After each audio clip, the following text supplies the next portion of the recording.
It's a fantastic day, and our opening plenary panel is going to be on theories of consciousness. We have three fantastic scientists and speakers.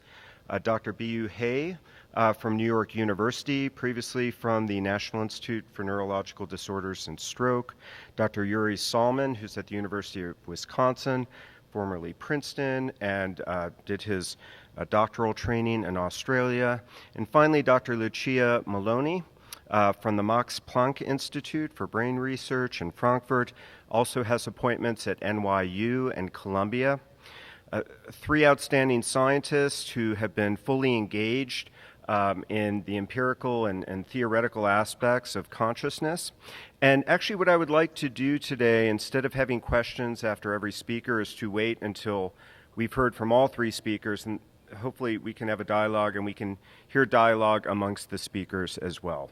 So without any further ado, I would like to welcome Dr. Hay, who is giving our first lecture.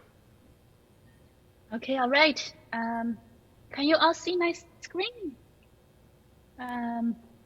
See? We can see you, and now we can see your screen. Can you see my screen? Yes, okay, now great. We can see your screen. Wonderful. And do you see it in full screen mode? It looks perfect. Okay, great. Okay, so yeah, I'm very excited to speak alongside Yuri and Lucia in this symposium about theories of consciousness. So what I'm going to do is I'm going to give a very quick introduction about several prominent theories of consciousness, and then I'm going to be primarily sharing with you empirical work from my lab, piecing apart the neural mechanisms underlying conscious visual perception, and discuss a bit along the way about their implications for theories of consciousness. Okay, so so I happen to be the project director for a consortium funded by the Templeton World Charity Foundation that uses the adversarial collaboration model to test between two prominent theories of consciousness. One is called recurrent processing theory from Victor Lama. It's a first order theory. What it means is, first order here, what it means is that the neural activity supporting conscious perception comes from the activity in sensory cortex. So this particular theory proposes that recurrent processing, for example, in occipitotemporal visual cortex, generates conscious visual perception. And an alternative, directly contrasting theory is, or a group of theories are called the higher order theories of consciousness. For example, in this paper by Richard Brown and colleagues, what they propose is that conscious perception arises when the primary sensory representation gets re-represented in higher order brain regions such as prefrontal cortex. So a direct contrast in empirical predictions between these two groups of theories is why the prefrontal cortex contributes to visual awareness. According to first order theory, it doesn't, and according to higher order theories, it is not only involved, but in fact critical to conscious perception. And my fellow speakers today, Yuri and Lucia, had two other consortiums that also use the adversarial collaboration model to test between two other prominent theories of consciousness, including the integrated information theory and the global neuronal workspace theory. These two theories also make contrasting predictions along this dimension about whether prefrontal cortex contributes to visual awareness or not. And I think Yuri and Lucia will tell you a lot more about these theories and how they are working on empirically testing them. So the consortium I'm leading to test first order and higher order theories is currently in progress, and we just started a little over a year ago. So I'll be able to share results from those experiments, hopefully in a year or two. So today I'm going to tell you about work in my lab over the past 5 years or so, using different cutting edge imaging modalities in the human brain to tease apart the neural mechanisms underlying conscious visual perception. So I'd like to give you the take-home message first, which is also the roadmap for my talk today. So first, we have found that conscious content is encoded across multiple large-scale brain networks. However, in contrast to some of the leading theories I just mentioned, we found that the hallmark of conscious perception is not activation spreading into higher order or prefrontal cortex. And I'll explain, exactly what we found that supports these conclusions. And the second large take-home message is that conscious perception is strongly shaped by the pre-existing brain state, including both the active dynamics embodied in the moment-to-moment spontaneous fluctuations of neural activity and the latent memories as encoded in connectivity patterns reflecting past experiences. So this second point, I think, hasn't been quite incorporated in leading theories of consciousness. So overall, for me personally, I feel like that our research findings point to the need for updating and generating new theories, for updating existing theories or generating new theories of consciousness. And we'll see if you agree with me at the end of my talk. So let's go into the first part of my talk. First, I'd like to share with you an experiment we did recently to ask about what are the characteristics of the neural activity encoding the content of conscious visual perception using a threshold level perception paradigm.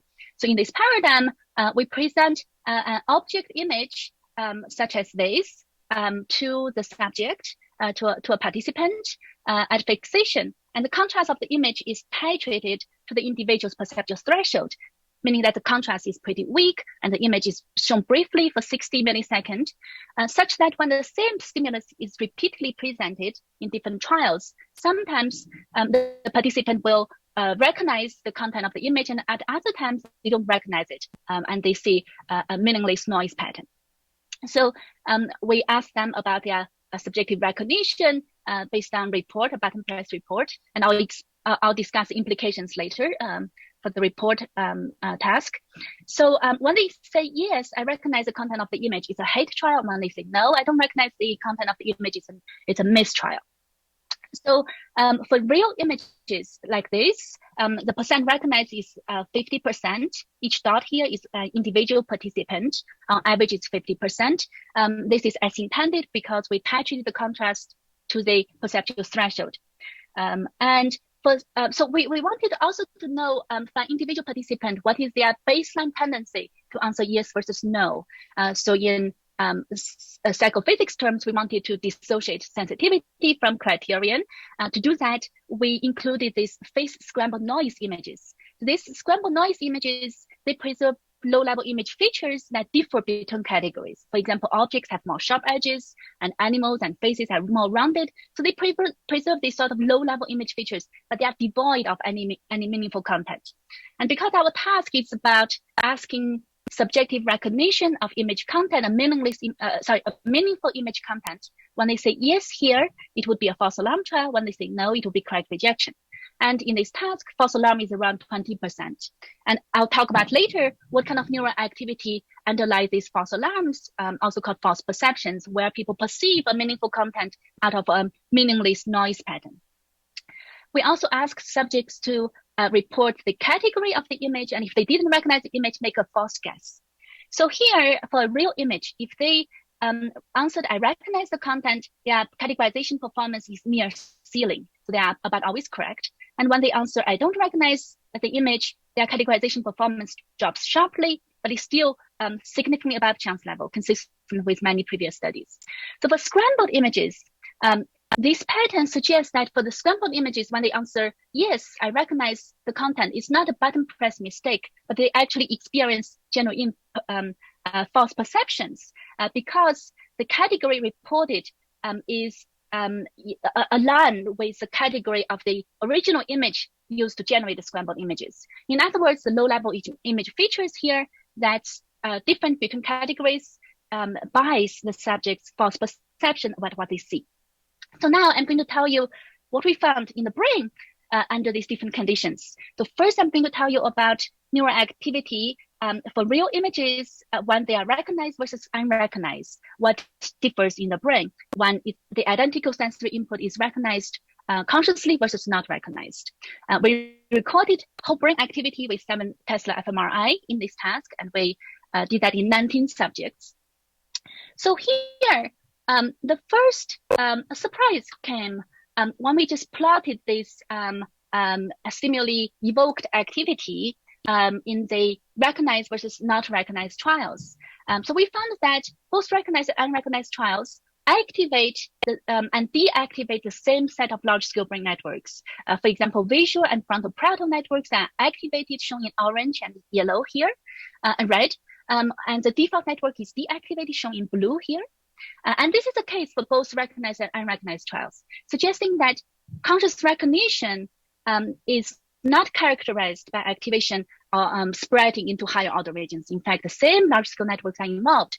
And in subcortical regions, we also saw similar activation and deactivation patterns in the recognized and unrecognized cases.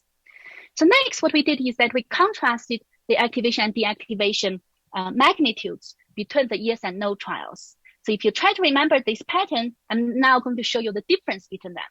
And we found, sure enough, the activation is stronger in recognized trials, shown in warm colors here, and the deactivation is also stronger in recognized trials, shown in blue here. So for example, this panel summarizes the pattern across all of these regions, with deactivated regions shown in blue, activated regions shown in orange. And you see that the same regions are activated in recognized and unrecognized trials, and the same set of regions are deactivated in recognized and unrecognized trials. But overall, both activation and deactivation magnitudes are stronger in recognized trials. And in subcortical regions, which are summarized by the middle three regions here, basal ganglia, brainstem, and thalamus, and with brainstem shown in higher resolution here, we find that in the specific subcortical regions, including specific brainstem nuclei associated with neuromodulator modulation of the cortex, there is stronger activation in recognized trials than unrecognized trials. So our first conclusion was that conscious recognition elicits stronger activation and deactivation. But this is a qualitative difference. Sorry, it's a quantitative difference in terms of the activation magnitude. Is there a qualitative difference between recognized trials and unrecognized trials? We found that when we looked into decoding of the stimulus category. So for each region, we built a multivariate linear decoder to try to decode the category of the stimulus input. And because we had 4 different image categories, we could ask, does the neural activity pattern allow us to predict which stimulus category is shown on a particular trial? And we found that we could decode stimulus category in widespread cortical networks, in both the activated networks and the deactivated DMN network, but not in subcortical regions. So now you might ask, could it be that for subcortical regions, because they are small, our decoder failed for technical reasons? We looked into this, and that's not the case. In fact, these subcortical ROIs are just as large as the cortical ROIs. ROIs are regions of interest, and we could not decode in subcortical regions. So together, what this means is that conscious recognition is supported by content-specific activity in both activated and deactivated cortical regions, as well as non-content specific activation in subcortical regions, which we think fits beautifully with some recent evidence from the rodent literature, suggesting that subcortical regions can generate non-content specific activity that support content specific activity in the cortex. So next, let me tell you what happened in the false alarm trials. So remember, I said that for the scrambled image trials, these images are meaningless noise patterns, yet in about 20% of the trials, people report subjective recognition, false recognition. So we found that if we contrast the real images versus the scrambled image trials, the real images generate higher activity in the orange regions here and lower activity in the blue regions here. So it turns out that the blue regions here are the activated regions in this task, shown in these two columns, and the orange regions are the DMN regions, shown in the first 5 columns. So what this means is that the scrambled images deactivate the DMN default network even more strongly than the real images, and for specific prefrontal regions, including the inferior frontal junction and also anterior cingulate cortex, they generate even stronger activation in response to the scrambled image trials. So now you might ask, what does this mean? Could it be just that the scrambled image trials are more difficult, so they deactivate the default network more and activate prefrontal regions more. So we found this is not the case. It's not just the task difficulty generic arousal kind of explanation. So in fact, for all of these regions, I'm showing two examples. We could decode the image category for the scrambled images. So in other words, the category of the image that the scrambled image was generated from. And this decoding is as strong as in the recognized real image trials and much stronger than the real image unrecognized trials. So if we look at the green and the gray bar here, this is an interesting contrast because the green bars are when the real images are presented but are unrecognized by the subject, and these sensory input are much stronger. The gray bars are when the scrambled images are presented. And we think what's driving the decoding here is the false perception content. So in fact, for the scrambled images, we could decode the category that generated the scrambled images in both the activated ROIs and the deactivated ROIs. So together, this suggests that higher order regions are especially recruited under false perception conditions. And I think a very plausible interpretation here is that they send top-down perceptual template in an effort to disambiguate sensory input when the sensory input is especially weak. So to summarize this first experiment, we found that conscious recognition and unconscious processing of object images activate and deactivate the same large-scale brain networks. In conscious recognition, information about perceptual content can be read out from both activated and deactivated cortical regions. And I think this is also an important observation that theories of consciousness needs to incorporate, because so far, most theories haven't said anything about the deactivated cortical region's role in conscious perception. And we confirm that this decoding is not because of the reporting demands of the task, because the reported category is substantially different from the stimulus category in unrecognized trials, and the reported category could not be decoded from the same regions. Yet we could decode the stimulus category, suggesting that the decoding is about perceptual content, not the report outcome. So finally, false perceptions are driven by especially strong recruitment of content-specific activity in specific higher order regions. So together, what they suggest is that conscious recognition is supported by content-specific cortical activity in widespread cortical networks and non-content-specific subcortical activity. So next, I'm going to continue on this line about neural activity underlying conscious content, but using a different paradigm. So these images have alternative interpretations, and they have fascinated psychologists and laymen for over a century. So even when the participant fixes their eyes at the center of the image and maintain visual fixation, their conscious perception can help but fluctuate seemingly stochastically between the alternative interpretations, such as between a duck and a rabbit here, between a man playing saxophone and a woman's face here. So some years ago, we asked, where in the brain can we decode the content of conscious perception in this task? So we basically used the searchlight sphere and moved that across the brain. And we at each location in the brain, we asked, can we use a local neighborhood of activity pattern recorded by fMRI to decode which percept is experienced by the subject? And we controlled for hemodynamic delay, etc. I won't get into the technical details here, but let me show you the result. We also had a crucial control condition where we modified these images to be unambiguous, showing green here. So in one condition, we decoded whether the subject was presented with this image or this image. They are very similar, just slight change in perspective and where the lines are drawn. And in the other condition, the classic vestibular perception condition, we decoded whether the stimulus is constant, and we decoded at any given moment in time whether people are perceiving this view or this view. What we found is that in the what we call the simple perception case, we could decode the stimulus content, which corresponds with perceptual content in visual regions beautifully.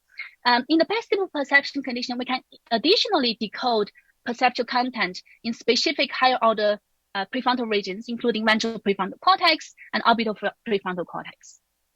So this suggests that something that fits very, very well with the first experiment I told you, which is that at least under ambiguous stimuli conditions, the prefrontal regions, higher order regions are especially recruited to try to disambiguate sensory input.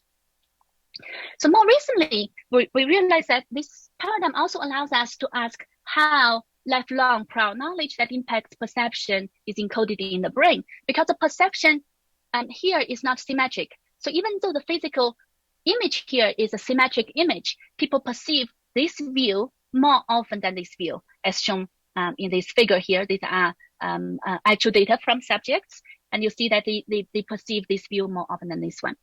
And this bias is stable within an individual over time and stimulus conditions.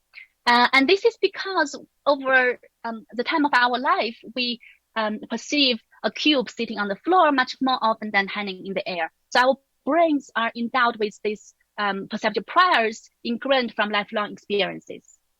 So in the literature, there are two alternative hypotheses about how these long-term perceptual priors might be encoded in the brain neurobiologically. One idea stemming from the predictive coding hypothesis is that these predictions are fed back in top-down feedback from higher order brain regions to lower order brain regions. And the lower order regions generate a prediction error, which it sends forward to the higher order region again. And there is another prominent framework that suggests that for long-term perceptual priors gained from lifelong experiences, here called context independent, these are encoded in bottom-up information processing neural machinery in the sensory cortex. So we sought to adjudicate between these two different hypotheses. And here we were very lucky to collaborate with epileptologists and neurosurgeons at NYU to run this task with patients undergoing intracranial monitoring for treatment of medically intractable epilepsy. So while they were waiting for the seizure localization for clinical treatment, we bring the task to the bedside, and the task was very short. And they do the same task that I introduced earlier. And what we found was that when people perceive the more preferred or more dominant view, there is stronger top-down feedback in the brain, showing blue and purple color here, both from frontal regions to the ventral temporal stream and from temporal regions to occipital cortex. And when they perceive the non-preferred view, the less prevalent view, there is stronger bottom-up information flow in the brain, shown in red here. So for example, in the occipital temporal visual pathway, the feed-forward activity is much more prevalent when people perceive the non-preferred view, whereas the feedback activity flow is much more prevalent when people perceive the preferred view consistent with lifelong prior. And very satisfactorily, we were able to put together a computational model that combines hierarchical predictive coding principles with biophysically realistic attractor networks to account for both the behavior and the neural findings here. So in this network, there is a top-down bias that captures this lifelong prior knowledge, which says that one particular view, this view should be stronger, and is implementing the top-down feedback, and lower order regions generate a prediction error, which is sent back up to higher order regions. So what have I shown you in the second part of the talk about vestibular perception? We found that using fMRI, we found that conscious perceptual content during vestibular perception can be decoded from subregions of PFC, which dovetails very nicely with some monkey studies showing that neural activity in prefrontal cortex tracks the perceptual content during vestibular perception paradigms. And second, we found that lifelong prior knowledge influencing perceptual outcome can be implemented in top-down feedback in the visual hierarchy. This does not exclude bottom-up neural implementation of lifelong priors, but it shows that top-down feedback is at least one concrete neural mechanism for carrying these lifelong priors to shape conscious perception. So now, let me bring us back to the conclusion for the first take-home message I wanted to leave you with, which is that conscious content is encoded in multiple large-scale brain networks, and the hallmark of conscious perception is not activation spreading into higher-order brain networks. So now I'm going to switch gears and talk about pre-existing brain states' influence on conscious perception. So the classic framework in neuroscience psychology is very much of a feed-forward framework where sensory input enters the brain and goes through a series of transformations and then drives a motor output. But over the last 20 years, there has been a paradigm shift in the field where we realized that sensory input enters a brain that is already strongly active. It's got all this spontaneous activity which is very large in amplitude, and sensory input really sculpts the existing brain dynamics, at least interacts with it, and then drives how the brain responds to it. So in other words, the pre-existing brain state, including both spontaneous activity, which I'm referring to here as intrinsic brain dynamics, as well as the connectivity patterns that encode past experiences and memories, they strongly shape how sensory input is processed in the brain. So I want to show you some very quick data about how spontaneous brain activity influences perception. So here, some years ago, we used a paradigm very similar to the threshold level perception paradigm I introduced at the beginning, except that instead of using object images, here we use ball patches that could be one of two orientations. And the behavior patterns are also very similar. People report seeing the stimulus in half of the trials because they were titrated to perceptual threshold. And when they report seeing the stimulus, they are about always correct in orientation discrimination task. And when they report they don't see the stimulus, that discrimination performance drops sharply, but is still significant above chance level. So it's all very consistent with the first experiment I showed you. So here, crucially, we were able to use pre-stimulus, so the neural activity before the stimulus was even shown to the subject in the low frequency range, what we call slow cortical potential, to predict whether the stimulus is going to be consciously perceived or not.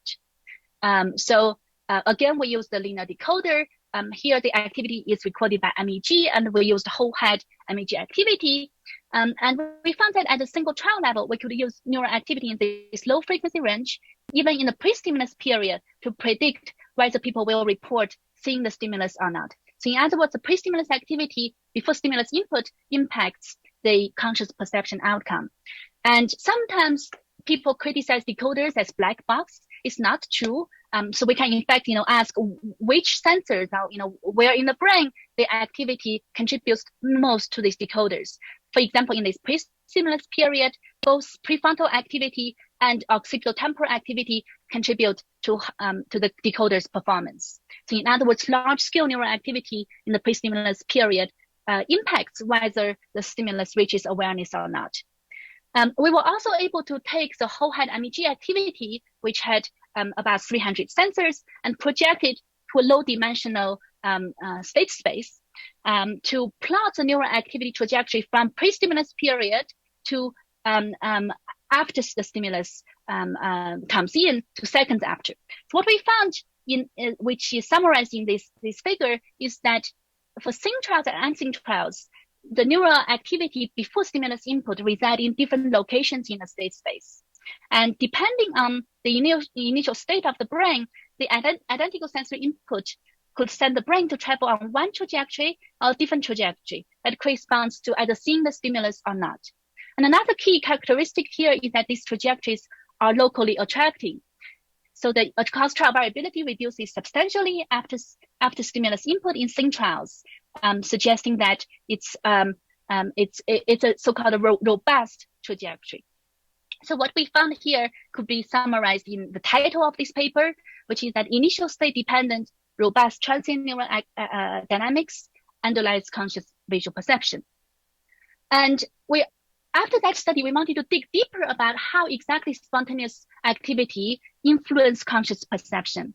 So here, we utilize the same task I introduced in the very beginning of the talk, this threshold level object perception task, because this task allowed us to ask the question of whether spontaneous activity influence perception in a content-specific manner or a non-content-specific manner. So what we found was that there are two different spontaneous activity processes that fit both of these hypotheses.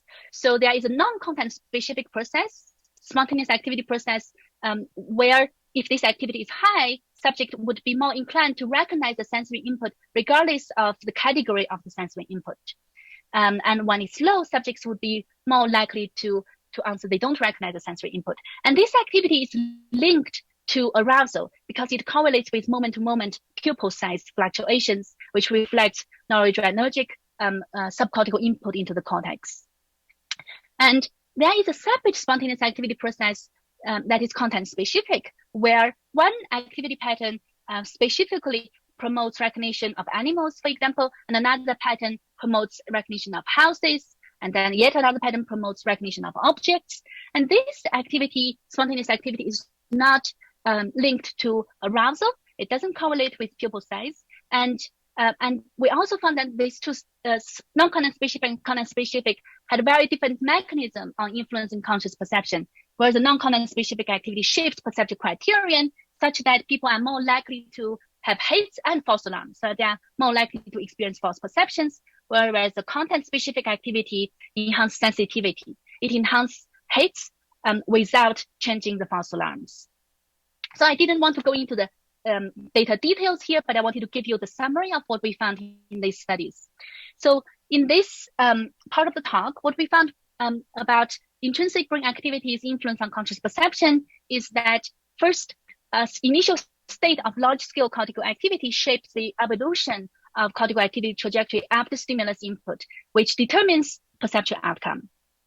And second, there are different processes in spontaneous activity that influence conscious perception in different ways. There is a content-specific process that impacts perceptual sensitivity. It's unrelated to arousal. And then there is a non-content-specific process that shifts perceptual decision criterion, and it's related to arousal.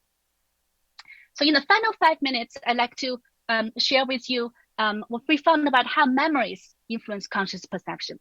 So this image was created by the eminent British psychologist Richard Gregory in the early 1970s, and it instantly became famous. So the first time you encounter this image, you'll see meaningless black and white dots. And once you recognize a dog in the picture with a head here and the legs here, it just jumps out of the picture at you. So it's a very powerful paradigm to ask how that one experience of recognizing the image is able to change your conscious perception of this picture from now on forever. So we created images like this that we can study in the laboratory. For example, if you haven't seen this picture, chances are you see it as meaningless patterns. But now if I show you this picture, for at least a fraction of you, you'll see a dog out of this picture. And different pictures will work for different people. So this picture, for example, many of you won't recognize what's in it. And now many of you will recognize what's in it. And the important thing is that days later, weeks later, you'll still recognize these pictures. So for example, here in this, this is the behavioral data supporting the paradigm. We showed the same black and white Melloni picture to the subject 6 times before showing them the grayscale picture and 6 times after. And you can see that the recognition rate has a dramatic improvement after seeing the grayscale picture. And if the grayscale picture didn't match, the repetition itself doesn't do the trick. And this is self-reported recognition rate. If we ask them to verbally identify the content of the image, the accuracy also has a big jump. So it's a very robust paradigm for asking how one-shot perceptual learning is implemented in the human brain. So to do that, we again recorded 7 tests of fMRI across the whole brain in 19 subjects. And here, let me show you first what we found in primary visual cortex. So for each image, it drives an activity pattern in the brain in a particular region, and we can create this representation dissimilarity matrix, which tells us the between image neural distance for any 2 pairs of images. So we have 33 images presented in the pre-disambiguation stage, the post-disambiguation stage, and the matching grayscale picture. So we can make this 99 by 99 matrix where every element tells us the neural distance between the two images. In V1, we found 2 salient patterns. This is the full matrix. The first pattern is that the post-post square is wider than the pre-pre square, meaning that the same set of black and white pictures are represented more distinctly in V1 after disambiguation by showing the grayscale picture. And the second pattern is that you see blue diagonals here, which is the same identical picture presented pre and post disambiguation. So it's not surprising, but you also see it here between post and gray, but not between pre and gray. So what this means is that for each post disambiguation picture, the neural activity in V1 represents it more similarly to the corresponding grayscale picture. What this means is that the one-shot memory is able to alter neural activity representing these black and white pictures and shift it closer to the corresponding perceptual prior, even in primary visual cortex. And in outside of sensory cortex, in frontal-parietal regions, we found similar pattern, but even stronger. So for example, in the frontal-parietal network and default network, both patterns I mentioned earlier are present and even stronger. In posterior cingulate cortex, if we project this matrix into a 2D space where each dot represents a particular image, we see that pre-disambiguation Melloni pictures are more clustered together. But after this disambiguation, they are represented more distinctly and more similarly to the grayscale picture. So this suggests that the one-shot perceptual learning generated perceptual prior alters neural activity across the visual hierarchy from primary visual cortex all the way up to frontal parietal and default mode networks. So lastly, this is my last data slide. We wanted to probe the different information processing stages in this task. So build this model RDMs, which idealizes what these matrices should look like if neural activity only care about stimulus processing or only care about recognition-related processing. So for example, for recognition-related processing, neural distance between different individual images, when they are recognized, should be high, but when they are not recognized, should be low. And for stimulus processing, neural distance between different black and white pictures should be moderate, between different grayscale pictures should be moderate, but should be high between a black-white picture and a grayscale picture. And for this task, we had both fMRI dataset and MEG dataset. So we could combine the two imaging modalities and ask for each type of information processing, what is the spatial temporal characteristics of neural activity supporting it. And what we found was that stimulus related processing has this initial feed-forward wave, where it onsets first in V1, then V2, V3, V4, then higher order frontal parietal regions. So it's very much consistent with what we know for stimulus related processing. But for recognition related processing, it's related to with a feedback wave that onsets first in higher order visual regions and frontal parietal regions, and then moves back to early visual cortex. Okay, so summarizing this last part, we found that prior knowledge from relevant prior experiences shifts and sharpens, which I didn't have time to show you the data, neural activity patterns across the cortical hierarchy, from visual regions to frontal parietal and default mode regions. And prior guided visual recognition is supported by large-scale recurrent cortical activity, with recognition corresponding with a feedback wave. Okay, so let me summarize the whole talk, which is the two take-home messages I wanted to leave you with.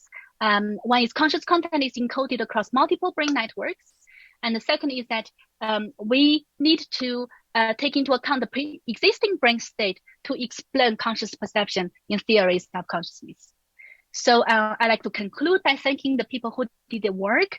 The work I showed you today were conducted by lab members whose names are in bold here. And I'd like to thank my funding sources, and I'll close my talk here.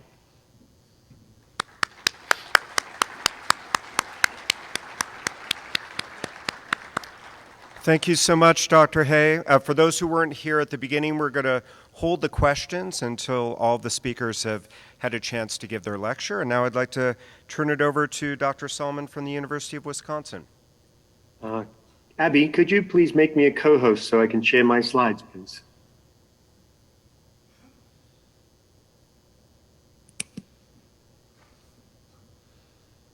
Is Abby there? He said that you should be able to share your slides now. Check. All right, great.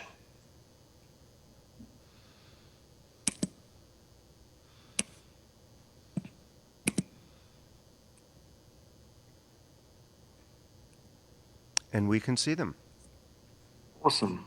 I'll just get up a laser pointer. Fantastic. All right, so good morning all.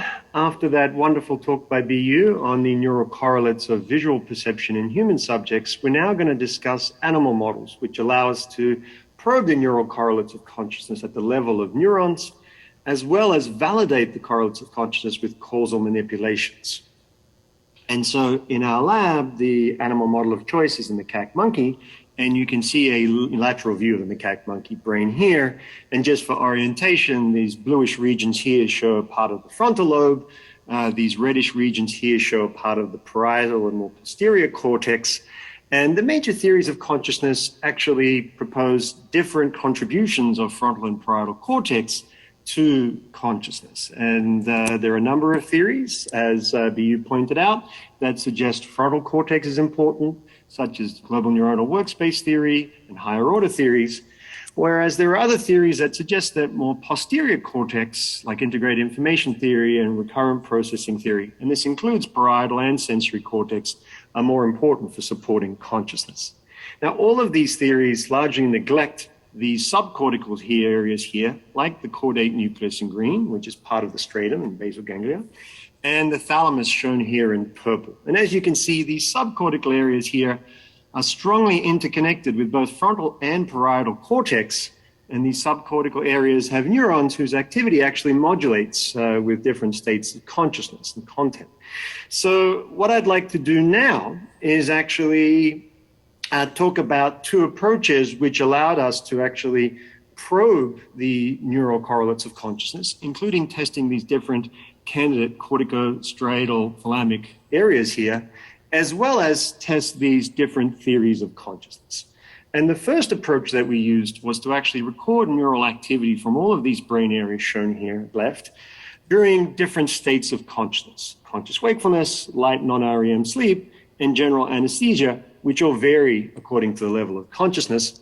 And we used two different anesthetic agents to rule out drug-specific effects. And then the second approach that we actually used was causal manipulations of this corticostriatal thalamic network. And the actual target for our deep brain stimulation was the thalamus, and that's this gray oval here. And we're going to take a cross-section through this red pane shown here. And you can see a coronal section through one thalamus shown at the bottom of your slide. For orientation, here's the midline of the actual brain, and here is the lateral ventricle. Now you can see here in yellow the central lateral thalamus, or CL, which is being closely linked to supporting consciousness in a number of ways. But for example, any damage that involves the central lateral nucleus can give rise to disorders of consciousness, such as coma and spatial neglect. Now, we used a novel way of actually stimulating the thalamus. That is, we tailored our stimulating array to the actual central lateral nucleus. So you can see here we have 16 very small electrode contacts spaced 200 microns apart to cover the dorsal to ventral extent of the central lateral nucleus.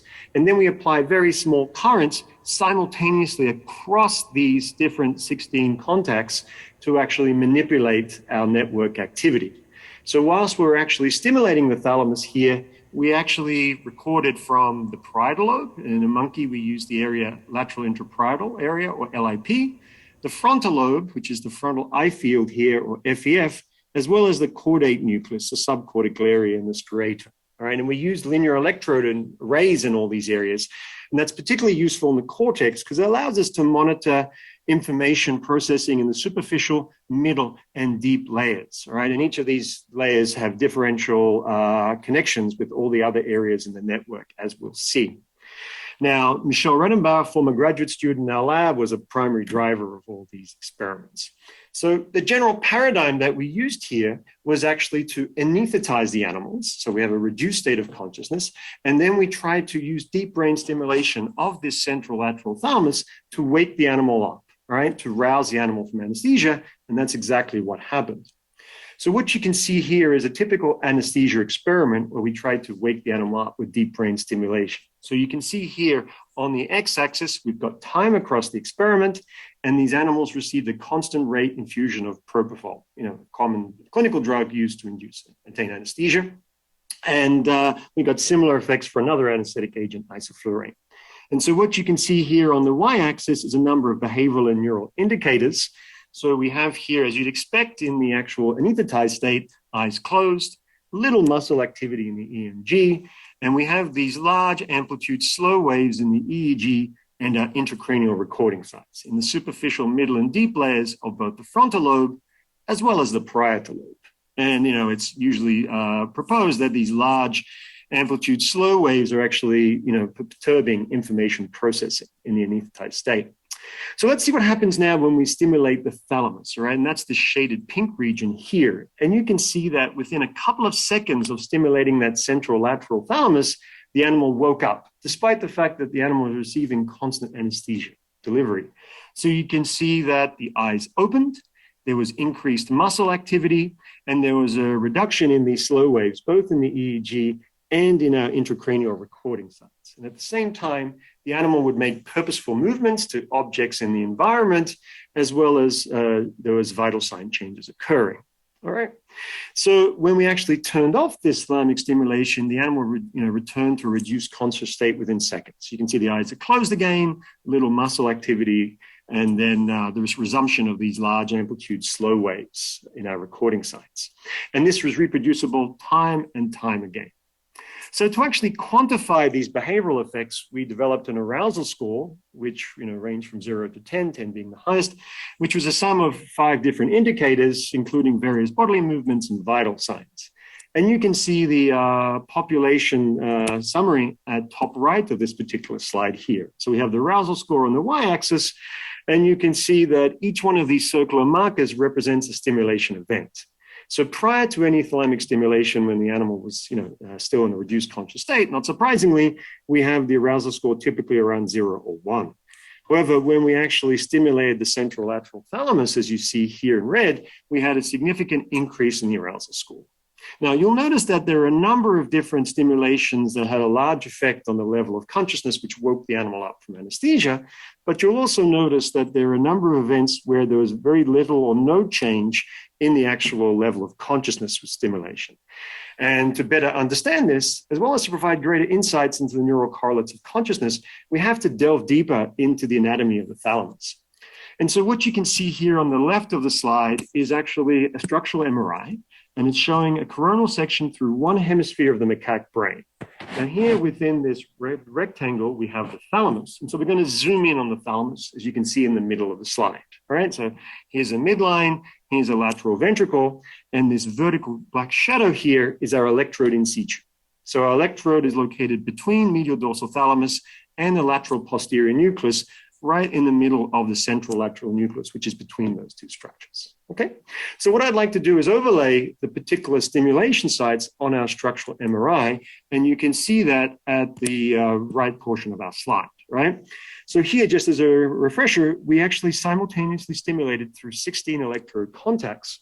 And to help with visualization of these stimulation sites, I'm just going to plot the central contact, or more specifically, the 8th contact of the 16. And so each one of these little circles on our structural MRI actually corresponds to a stimulation site.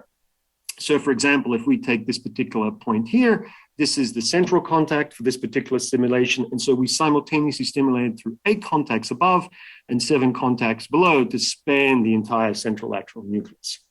So we actually scaled the size of these circular markers according to the wake-up effect. So the larger the diameter of these circular markers, the bigger the wake-up from anesthesia, from thalamic stimulation.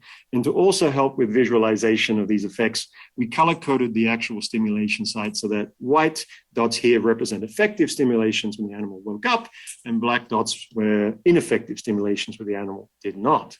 So what you can see here is that the effective stimulation sites tended to cluster around the center of the central lateral nucleus. And if you move dorsally or ventrally or mediolaterally, 1.5 millimeters or more, you didn't get the same effects. So there was spatial specificity in our effects localized to the central lateral thalamus, suggesting, perhaps a very important role in supporting consciousness. But we also had frequency selective effects to our stimulation. So we actually stimulated the thalamus at either 2, 10, 50, or 200 hertz. So hertz, number of times we stimulate per second, all right?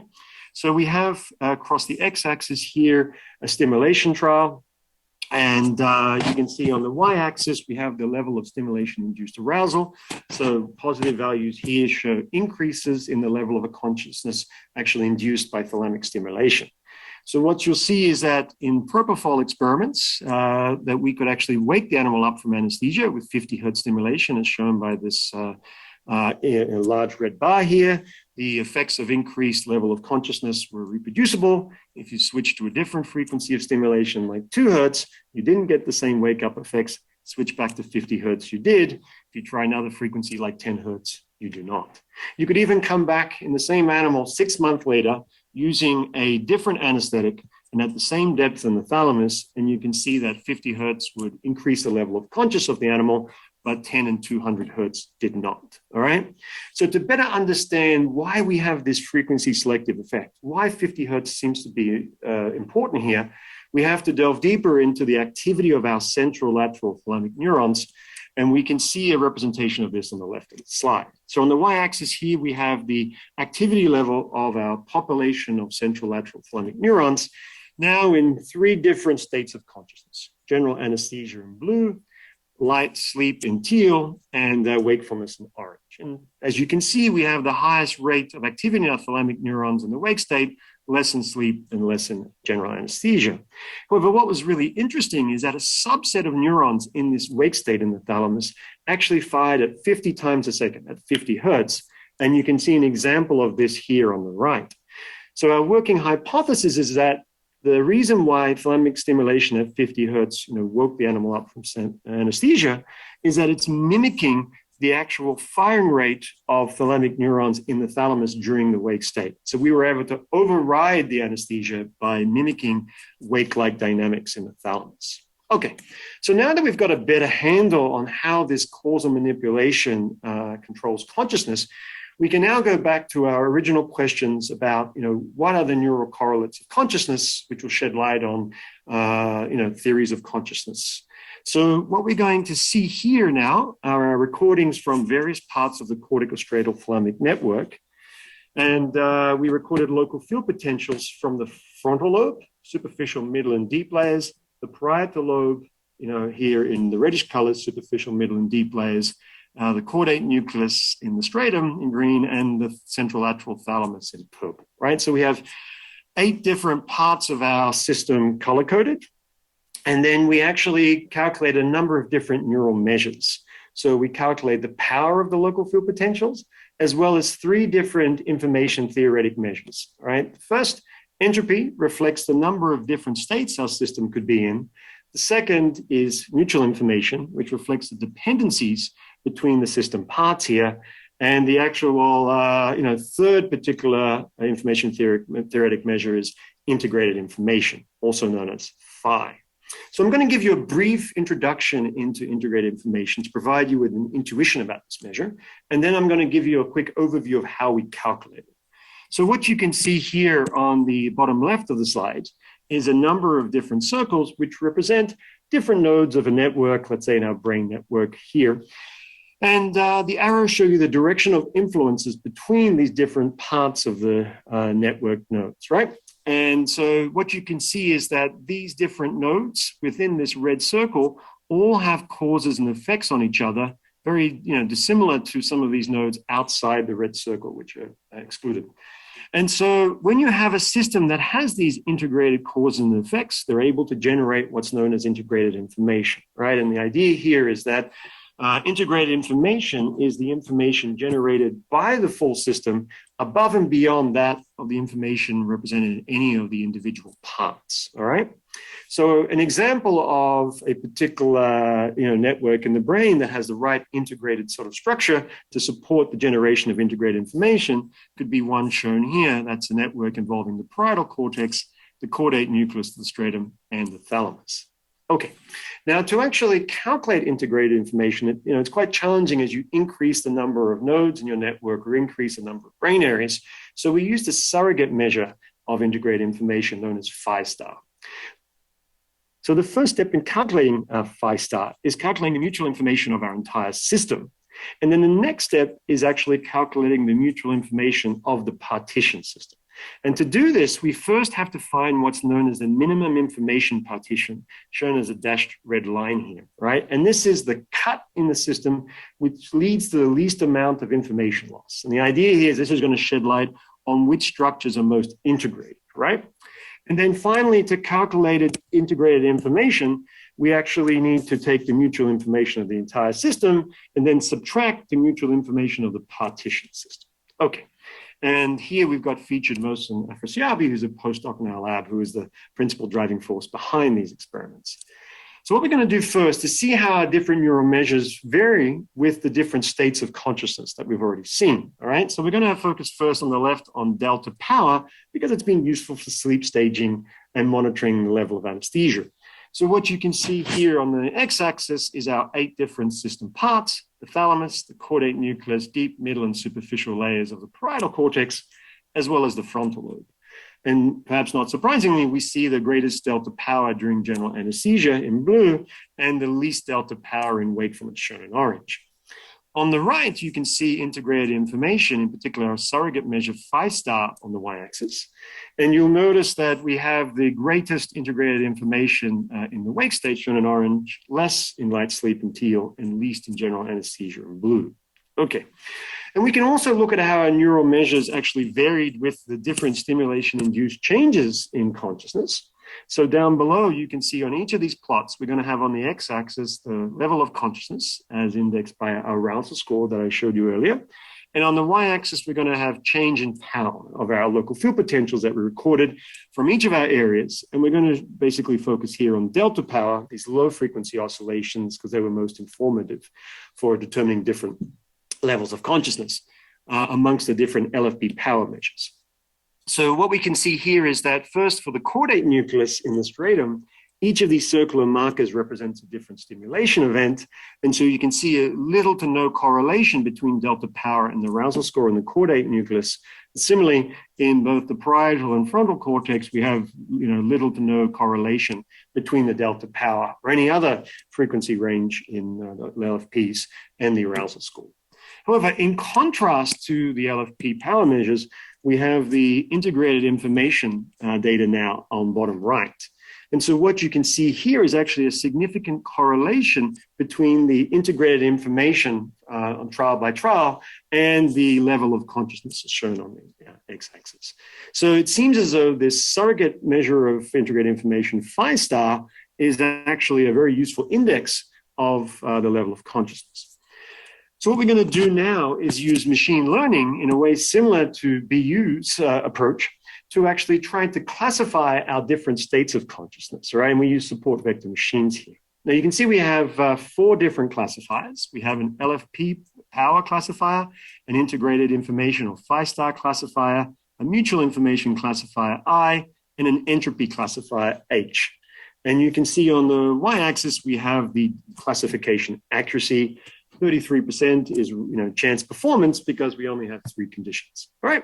So you can see all of our classifiers actually performed better than chance, but the integrated or phi star measure here performed best, followed by the LFP power classifier. So we're going to focus on these now. And what we really want to do is think about which brain areas contributed most to the classification performance, as providing some insight in which of these brain areas are more important for supporting consciousness. So the way we actually did this is by computing a measure known as the mean drop in accuracy, or MDA.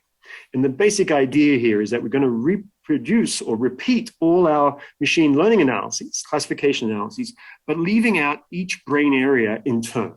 So the idea is if you leave out a brain area and it's important for the actual classification process, then you should get a larger mean drop in accuracy, right? Because you've removed it now, you've lost something that's informative about the state of consciousness, all right?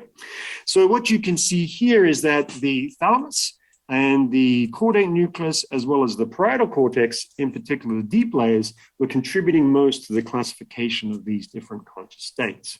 And if you look at the right here, you can see the integrated information of phi star classifier. And once again, the thalamus, caudate nucleus, and deep layers of parietal cortex contributed most to classifying our different states of consciousness. And in fact, across both of these classifiers, frontal lobe contributed relatively little to the classification accuracy. All right, so we can now use a similar approach to try to classify our different stimulation conditions.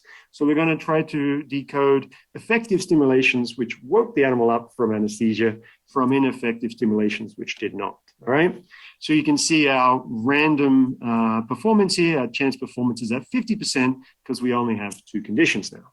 So once again, all our classifiers did better than chance. However, the integrated information classifier did best. So we're going to again look at what is the contribution of each of our brain areas to this classification performance. And you can see here first the LFP power classifier. We don't have a thalamic entry because we're stimulating through those thalamic electrodes, but nonetheless, the subcortical areas like the caudate nucleus in green and the deep layers of parietal cortex contributed most to the classification accuracy. And similarly, for the integrated information classifier on the bottom right, once again, the caudate nucleus and deep layers of parietal cortex contributed most to the classification accuracy. Once again, with frontal cortex contributing relatively little, all right? So now that integrated information seems to be very useful for us classifying these different states of consciousness, we wanted to delve deeper into that particular integrated information data. And so what we're going to do now is actually think more about what are the integrated structures in our network of recorded brain areas that were really critical substrates for consciousness, all right? So as you recall, when we're actually calculating this integrated information or 5-star measure, we actually had to find the minimum information partition shown by this red dashed line. So that's the cut through the system that leads to the least amount of information loss, which will help point out the most integrated structures across conscious states, all right? So I'm going to show you a series of these network diagrams as shown here. And just to orient you to the format of these, we're going to have each of our 8 different parts of the subsystem color-coded. So we have our superficial, middle, and deep layers of frontal cortex in blue, superficial, middle, and deep layers of parietal cortex in the reddish colors, and our subcortical areas, caudate nucleus and thalamus in green and purple, respectively. So what you can see is across all of our different wake state recordings, the most common minimum information partition is shown here by the red dashed line, which suggests that the most closely integrated or associated structures are in the parietal cortex, caudate nucleus, and thalamus in the wake state, excluding the frontal lobe, all right? And we can actually delve deeper into this data and say, well, what's the probability of any two areas being associated on the same side of the minimum information partition, right? To suggest, how integrated they are. And you can see here that the darker gray lines indicate a greater association. So basically, in the wake state, we always have a strong association between the parietal cortex and our subcortical structures, all right? And which always excludes the frontal cortex. Now we can compare that to network diagrams in anesthesia and sleep, which show reduced consciousness. And so let's focus on the general anesthesia case on the left. You can see the minimum information partition, this red dashed line, is now moved compared to the wake state, and it's broken up this integrated structure formerly between the parietal lobe and the thalamus and the cortex. Right? You can see the thalamus now associating more with the frontal lobe. And we can see a similar effect in sleep, all right? So we can also use this network approach to analyze our different stimulation conditions. And we're going to focus on the effective stimulation case first. That's on the bottom row, second row, which actually saw the animal wake up with thalamic stimulation, even though it's receiving anesthetic drugs at the same time. And you can see, just like the wake state, here's our minimum information partition, which actually shows an integrated structure of parietal cortex and subcortical areas. We don't have the thalamus node now because we're stimulating through the thalamus, not recording. And this integrated parietal subcortical structure is excluding the frontal cortex in this increased state of consciousness, right?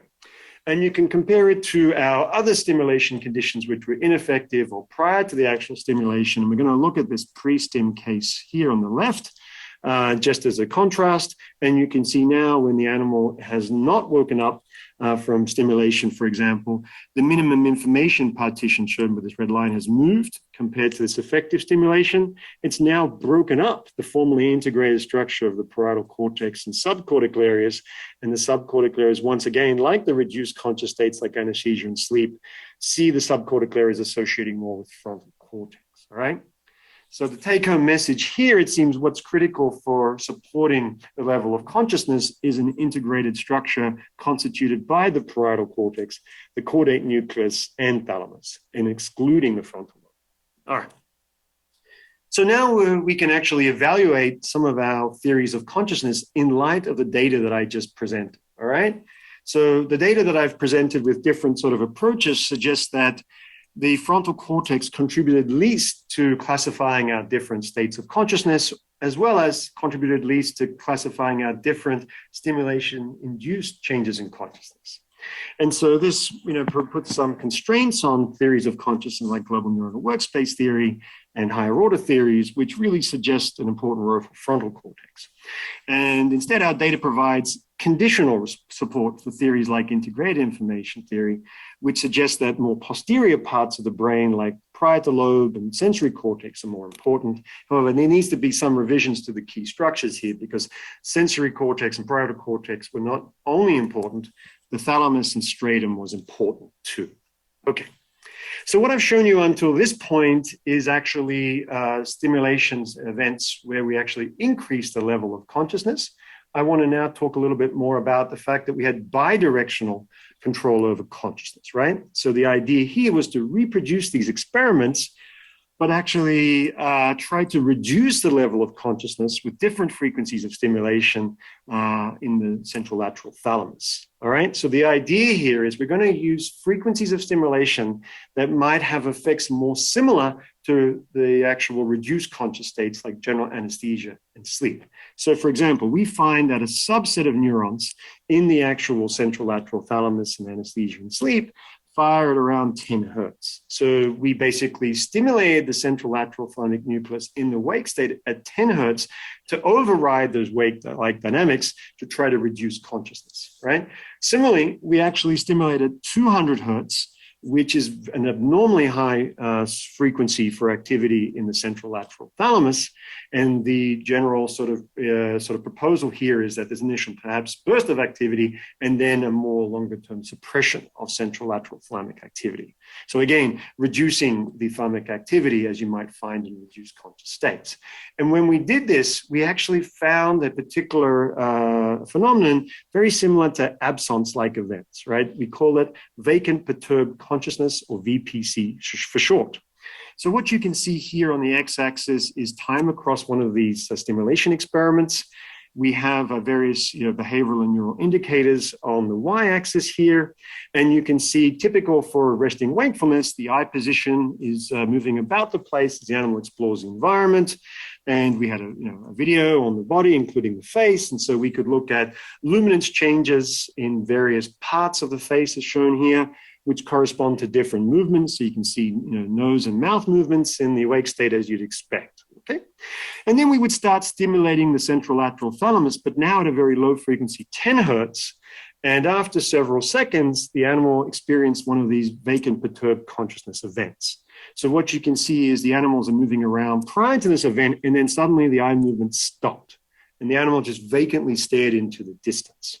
And at the same time, there was more generalized behavioral arrest. You can see a reduction in sort of nose and mouth movements. And during this state, there was reduced responsiveness to the environment. Okay. And what we also found, which is interesting, is that we sometimes had these occasional automatisms, where we had these occasional eyelid flutters and lip movements similar to that observed in patients with absence epilepsy. Okay. So as well as these behavioral changes indicating reduced consciousness in these VPC events, we also had a large increase in lower frequency oscillations, as shown here in yellow, during these vacant perturbed consciousness events, as you see in various models of absence epilepsy. Okay, so now that we can actually reduce consciousness using different frequencies of stimulation, again, we didn't see this effect in the wake state in 50 hertz because 50 hertz was mimicking wake-like dynamics. We can now record from other parts of our corticostriatal network and once again try to decode our different consciousness conditions.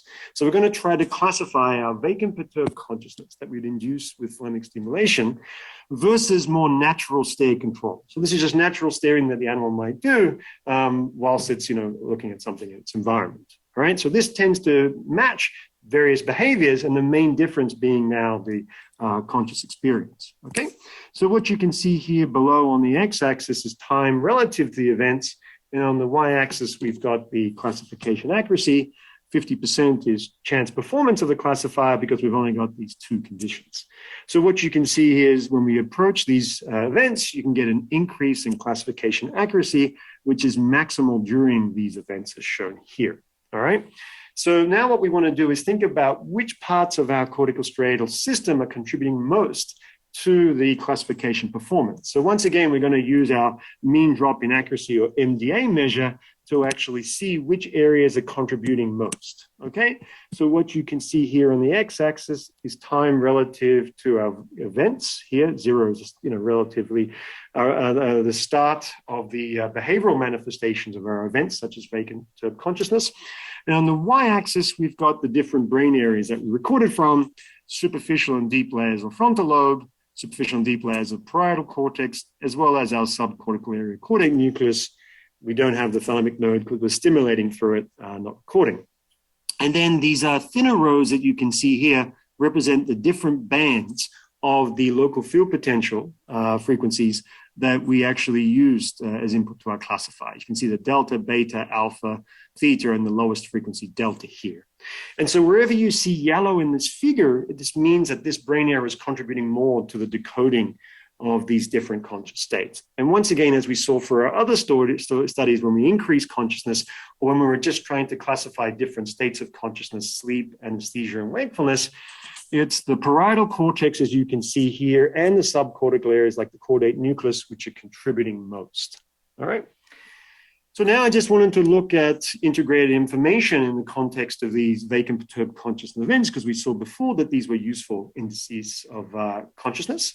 So what we have here, once again, is time relative to the onset of our events. So we can look at the gray curve first here, which has natural stare events. And you can see where the level of consciousness isn't changing. Our 5-star measure doesn't change at all across time. Well, if we look at the red curve now, we can see that as we get to a vacant perturbed consciousness event later here on the x-axis, the integrated information measure, 5-star, drops significantly. All right. So now what we can do is see what are the changes in the integrated structures that are generating these integrated information or 5-star measure. And you can see that down below. What we have in the top row is the vacant perturbed consciousness condition. And we're going to color code the strength of association between the caudate nucleus and either the parietal deep and superficial layers or the caudate nucleus and the frontal lobe. All right, so the more yellow you see here, the more integrated or more associated these different brain areas are. And you can see before the animal experiences a vacant perturbed consciousness event, you've got a strong association between parietal cortex and subcortical areas. However, during the vacant perturbed conscious event, you can see that this integrated parietal subcortical structure breaks down. All right. And as a control down below, you can see natural stares where the level of consciousness doesn't change. And you can see there's a strong association between parietal cortex and the subcortical areas throughout, right, when consciousness doesn't change. So there's, the summary of all these experiments here is that it seems that an integrated structure constituted of the parietal cortex and the subcortical areas, the striatum and thalamus, seem to be hallmarks of consciousness. And just as a final slide, I just want to talk about an adversarial collaboration that is currently underway, which I'm a part of. And it's more explicitly testing the predictions of global neuronal workspace theory and integrated information theory. All right. And so basically we have 6 different labs involved. We have 2 primate labs that are performing the same experiments to allow cross-validation of results. We have 2 mouse labs performing the same experiments, which are just species, specific variants, but very similar sort of behavioral perceptual tasks across both species. And then we have 2 theory labs, each of which is going to sign off on the predictions for global neuronal workspace theory and integrated information theory. Okay, so these different theories actually propose different roles for frontal and parietal cortex. And so to test their predictions, we're actually going to record across much of the cerebral cortex as shown here. We're going to use neuropixels, which have 1,000 contacts on each probe to record across frontal cortex, parietal cortex, and sensory cortex in both the macaque monkey brain as well as the mouse brain.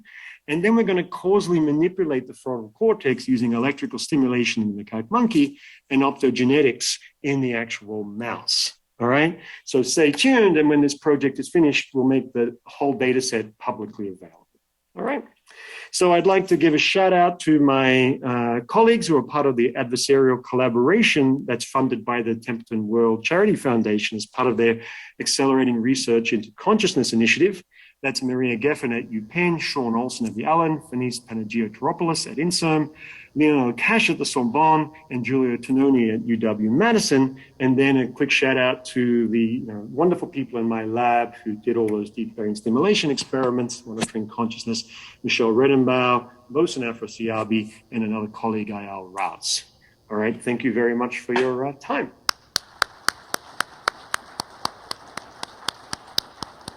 Dr. Saalmann, thank you for a fantastic lecture. And now we will have our final lecture from Dr. Melloni. And we can see your slides. Can you see them in presentation mode? It looks perfect. All right. Thank you. Okay, so first of all, I want to apologize because, you will hear that I have a little bit of a funny voice. It's because I unfortunately have COVID at the moment. The good thing is actually not being there, so that I can actually do this lecture, over Zoom. And it's going to be my pleasure to actually talk about testing theories of consciousness at the end of this fantastic talk by, first of all, Biyu and Yuri, who had flooded you with amazing data as to how we investigate consciousness in humans and in animals. But what I want to do in this final talk is a little bit of a more zooming out and give you a larger picture as to why we are where we are. Why do we study consciousness? What are the problems that we face? And how do we think that perhaps adversarial collaboration and the open science mode of adversarial collaboration may help us in resolving some of the perennial problems that we have in consciousness science? So let me start with what I see is what brings us together into why we're interested in understanding consciousness. If you look at any of these images, what you can see is that what they have in common, for instance, when you have the pleasure of experiencing a nice bottle of wine, or when you have the excruciating pain of having a vaccine that I hope some of you got for COVID, or when you are suffering, for instance, from depression, or when you are accelerated like by flying on the sky, is these extreme sensations that we all experience. And this is exactly what we're trying to understand when we look for consciousness. We're trying to understand experience. And I want to start here because very often when we are asked, what do you study? What do you investigate? We are left with the questions of how do you define consciousness? And for this talk and for the kind of experiments that I am going to present today, and also for the adversarial collaborations, how I define consciousness as experience. And I want to make the point that sometimes, it's obvious, but, it's good to rehearse, which is experience might not be reflected in behavior. And I put you here this picture of this, little boy having a dream. And this is a good way to actually thinking about, you can be completely immobile and have an extremely rich experience in your head that nobody sees, but that you yourself are seeing completely. And this brings to the next problem, which is what is consciousness, which is private. You know very well what you are experiencing, how intense it is, the colors that it has, how vivid it is, and for you it's undeniable. And also this brings you to the next characteristic, which is that it's direct. You don't need to have any measurement tape, so to speak, or measurement, when you are looking at your own experience. Yet the problem is that even though consciousness is undeniable, is direct to any one of us, as a scientist, it's not that easy. And I want to, before I go into, what are the conundrums that we face as scientists, just remind us to one important phenomenon, which is that whatever it is in the world that we know is that consciousness is there. This is the existence of consciousness is the only thing that we cannot doubt. And I want to stress this because this is the starting point for a lot of the things that we are, for a lot of the things that how we are thinking about consciousness. Now, even though it's is undeniable that it's there, even though we cannot. It's unquestionable for us, and it's private. The problem that we suffer as scientists is that even though I know how my experience is, I cannot know how your experience is. This is the problem of the other's mind. And because it's private and we don't, and it's subjective, we need to somewhat rely on some kind of observable. And very often what we do, for lack of a better way, is to look at a report, at behavior. And that's the way in which we triangulate as scientists. I try to ask, like, what are you seeing in this case? Are you seeing a red Gabor patch, or are you seeing a blue Gabor patch? And you tell me like what you're seeing, and by virtue of what your responses are, I classify the experiences. And you saw this already, for instance, in Biyu's talk. So our approach as scientists is always based on some kind of observable that the subjects emit, some kind of behavior. Yet the problem that we have is that, as we all know, experiences are subjective, and sometimes it's very difficult to evaluate how the experiences are of somebody who is not us. And I will give you here one very simple example, that there is a number of people among us who suffer, quote unquote, or they may see the world in a nicer way, from colorography synesthesia. So unfortunately, I cannot count me among the lucky ones that have that. But the lucky ones that have that, instead of seeing this text as a really boring set of black and white letters, they experience it in this very rich format, full with colors. What is interesting for them is that these experiences are systematic. So the A, for instance, is always red, the I is always blue, the C is always green. And this is regardless of the font in which the letters are typed, they will always have this extra sensation, right? And this is a conundrum for us as scientists, because I don't know how somebody who actually has colorography and synesthesia really experience the world. I can imagine, I can try to simulate that, I can try to put myself in their shoes, but the truth is that I don't really know how they experience. Nonetheless, we would like to capture the different perceptual phenotypes that each and every one of us has. And so this is one of the things that we tried to do in the lab a number of years ago. We tried to look for ways in which we can characterize the forms in which we see, right? So if I am a colorography synesthete, how do I see these letters? If I am not, how do I see these letters? And we know that as much as, for instance, people that have colorography and synesthesia, they have extra perceptions. We also know that people that suffer from schizophrenia, they also perceive the world in different ways. That is also systematic. So, for instance, they are far less subjected to the so-called perceptual illusion. So, for most of us, the circle here is perceived as larger in size than the circle that is among these larger circles, even though if you look at the physical size, it's exactly the same. The only reason why we perceive one as larger than the other is because of an illusion, which has something to do with the contours. So back in a number of years ago, we tried to look for other ways in which we can try to characterize these different people and have a way in which we can see or know how they perceive.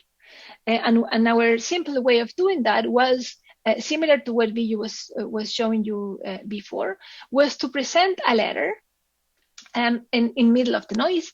What we would do, however, is that this letter would be unraveled as a function of time, such that there will be a lot of noise at the beginning and you couldn't see a letter at all. There will be less noise, so you could start seeing a letter. And then, as less and less noise is presented, then the letter starts to be unraveled. So we go from not seeing anything to seeing something completely. And then what we do to try and characterize people that have synesthesia is that we present the letters in the colors in which they perceive the stimuli. So for instance, in this case, a synesthete would have said that they perceive the letter in blue. So we would actually put the background in color blue. The letter U, for instance, in color red, we would actually we would present it in color red, and so on. But we could turn anybody who is a synesthete into somebody who is not if we present them symbols or characters by which they don't experience this extra sensation.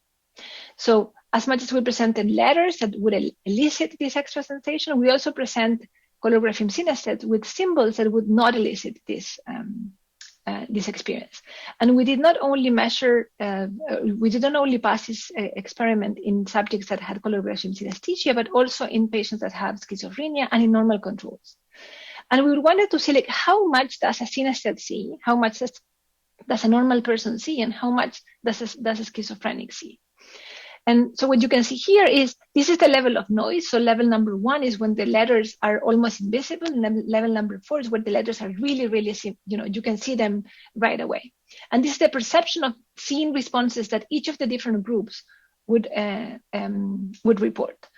And what you can see in this graph is that, let's start with the red. Reds are controls. And the fact that that we have the line in blue, which is the synesthete shifted towards the left, tells us that they can see many more stimuli by much lower level of noise. So in this case, you can see that 50% would be more or less at around 2.5 for the controls, but it would be much lower, around 2 for the synesthete, which means that they can see significantly more. At the same time, schizophrenics suffer, it seems, from the opposite, which is what we thought they would have experienced, right? They need much more stimulation to then perceive exactly the same that a normal control would experience, and even far more than what a synesthete, would require. Now you could say, well, these are just, like simple changes in threshold. Perhaps people are more liberal, but some others are more conservative. There's a simpler way to now know whether or not the synesthetes are lying, quote unquote, or having a different threshold. You can just now present them with the symbols, which I told you that they don't experience synesthesia, right? And now you can see that the green curve, the red curve, which is controls, and the blue curve, which are synesthete, is exactly one on top of the other, which means that they don't perceive more when they are not subjected to the stimuli by which they have these extra sensations. Nonetheless, we did observe in patients with schizophrenia that they continue seeing far less, which is something that we would also expect, because the supposed perceptual deficits are not necessarily tied to a particular kind of stimuli, but sensory stimulation as a whole, right? And this is just to give you an example as to how we as scientists are trying to get to these perceptual phenotypes that each and every one of us has. And if we succeed in some sense, now we can try to investigate consciousness. And this is I would say that, say in the last 30 years, mostly because a seminal framework paper that Christoph Koch and Francis Crick put out, this field really got started. And the way in which they framed the problem was to say, why don't we just look into the neural correlates of consciousness? The idea was to try to leave philosophy aside, to try to put the hard problem of consciousness aside, and try to look only for the minimal set of neural mechanisms, as I define it, that jointly sufficiently for any conscious experience. And that's what they call the NCC. And the idea here would be that for every conscious percept, there will be an NCC such that if you stimulate, for instance, an area, then you will elicit that percept, and if you will inactivate that, you will eliminate that percept. And this is the logic that Yuri, for instance, was showing in his talk. And by defining the problem in this very simple way, they really got the field started. And I want you just to have a simple idea as to how things have changed from, say, like this is the amount of papers published in 1990 when they initially published this paper versus now in 2021. So as you can see, there is an exponential growth in the field. And now, in fact, investigating consciousness is not something strange. There's many labs around the world that are now trying to understand what in the brain causes consciousness. Now, the proposal was somewhat simple. The idea was, let's just try, and you saw numerous examples in Biyu's case, in Biyu's talk, and also in Yuri's talk. The idea was you present the stimulus. Sometimes the stimulus, is perceived. You ask the subjects, did you perceive it, did you not? So they report that they are aware. In some other conditions, the subjects do not see the stimulus. They do not perceive it. They respond that they are not aware. And ceteris paribus, so if the only difference, the only thing that changes is the perception or the conscious experience, then by subtracting these two conditions, whatever is left in the brain is the so-called neural correlates of consciousness, right? And we as scientists are extremely good at hiding stimuli from perception. So we have experimental paradigms such as continuous flash suppression, binocular rivalry, backward and forward masking, attentional blink. I will not explain you what they are. I'm just trying to make the case that we know how to hide the stimulus from consciousness. Like this is tricks that, like psychologists know how to play. And when we play some of those, like for instance, like I'm going to just show you one example from my lab, but this I could have taken one, like from, for instance, what Biyu show now. And one of the things that we do is to present stimuli, to mask them with noise. And then in this case, this is Jan Arud, who did this study back in the day. And in this case, what we did was to ask patients that have epilepsy to see these images. Why did we look at patients that have epilepsies? Because as Biyu show you, they have electrodes implanted in their brain. So it's the only way in which in humans, contrary to animals, which is the beautiful work that Yuri was showing you, it's the only way in humans in which we can investigate the brain from within, from invasive measures. And in this case, these were patients that had electrodes implanted in the so-called fusiform phase area, which is an area that is very sensitive to perceiving phases. As you can see here, there is here, and if you present phases, this area is activated very high. If you don't present phases, this area is almost not activated. And what Jan found out is that if you look at the so-called high gamma, which is a proxy of multi-unit firing rate, for cases when the subjects reported seeing the stimuli versus not, you will see there is a strong difference in amplitude between seeing a stimulus versus not seeing a stimulus. So from this kind of research, we would have concluded that the correlates of consciousness would have been in the back of the brain. Why? Because the fusiform phase area is towards the posterior part of the cortex, the brain, right? Yet we know from other investigators, for instance, this is the case. This is the research on binocular rivalry, by which we present subjects with two stimuli at the same time. Because the brain has to converge into one solution, instead of seeing a fusion of these two stimuli, it actually it goes back and forth between seeing one stimulus versus seeing the other. So in some cases, it will see the red the red patches. In some other cases, it will see the blue ones, and it will translate to see the red, and then the blue ones, so on and so forth. And because perception is it always has to converge into one interpretation, really it goes back and forth into those. And these were studies conducted in monkeys. These were electrodes implanted in the monkey brain in prefrontal cortex, much like Yuri was showing you in his talk. And what funny is, this is the collaborator of Yuri found out, is that if monkeys were seeing, for instance, one stimulus, the activity in prefrontal cortex, the activity of the neurons in prefrontal cortex would be really, really high. And if they stop seeing the stimulus, which is, imagine that in this case, they are seeing this stimulus, the activity is very high. If they stop seeing the stimulus, activity goes low. But now, since they start seeing the other stimuli, the activity was high for the other category. So in essence, Fanny showed that the prefrontal cortex seems to actually be really much implicated into consciousness, right? Now, the problem was that, we realized, but we started looking at the whole of literature that was coming out, and some people would find stuff in prefrontal cortex, some people would find neural correlates in parietal, some others in the thalamus, and etc. And one of the things that we realized is that the so-called contrastive method, in which we just simply contrast conditions of visibility and invisibility, has a problem, which is the fact that we get much more always than what we want. And what do I mean by that is that we not only get what the so-called NCC proper, so the neural correlate of consciousness proper, but we also get the precursors. This is activity that precedes a moment of awareness that is unconscious, and it's just there in some cases, and in some cases it's not. And I can give you examples of those. Could be, baseline changes in baseline activity, cases in which you have attention or not, cases in which you have memory or not. In essence, there is many conditions by which a stimulus may rise to awareness, but none of themselves is necessary, for consciousness to appear. There's also a process that follows, and this is very, we all know. So, for instance, the patient NHM, he would be absolutely conscious, but he could not form any memory. And we know that, having explicit episodic memories, consciousness is required. So, therefore, every time we experience something, there will be so-called aftermath or consequences, and those are, for any theory that is that attributes a function to consciousness, they will actually come whether we like it or not. So what this means is that we actually have a mess, because every time we do this very simple contrast between seen and not seen, or being aware of something and not being aware of something, we have much more than we really want.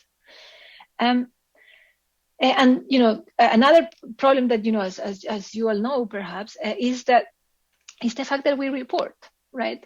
And so this is just one example that Christoph Koch has in one of his review papers, showing that if you, for instance, have a conscious experience in which you ask the subject to report yes or no, then you have a contrast, and there is a lot of activity in prefrontal cortex. But if the subjects don't have to report, then the activity in prefrontal cortex has disappeared. So the problem that we're facing is that even though we are very good at observing changes in the brain, mean them in prefrontal cortex, occipital cortex, or what have you, what we are not very good at is attributing which ones of those changes is exclusively related to consciousness and which ones of those is either a precursor or a consequence. So, what could be a solution for the 3-NCC? Back in the day when we put out this paper, we thought there could be two possibilities. One is the so-called top-down strategy, which is what if we actually start from theories? So instead of just looking, completely blindly into the brain, why don't we start from theories and look for whatever they postulate, and then look into the brain whether or not that predictions borne out. The second one is the so-called bottom-up approach, which is what Christoph Koch had suggested before, which is that we collect a number of observations, we do an analysis, and we come up with a theory. What I'm going to try to postulate is that we need perhaps both, but in different ways. Let's start with the top-down approach. As Yuri and Biyu already alluded, in the past 30 years after the seminal paper of Christoph, we have seen a sharp race among the theories of consciousness, and we have something such as the Global workspace, recurrent processing, integrated information theory, higher order theories. By some accounts, people say that there is something like 30 different theories of consciousness at the moment. Now, the problem is that these theories have developed in parallel. And so one of the, and I invite you to look at the beautiful work of Itai Yaron from Liat Smudrik's lab.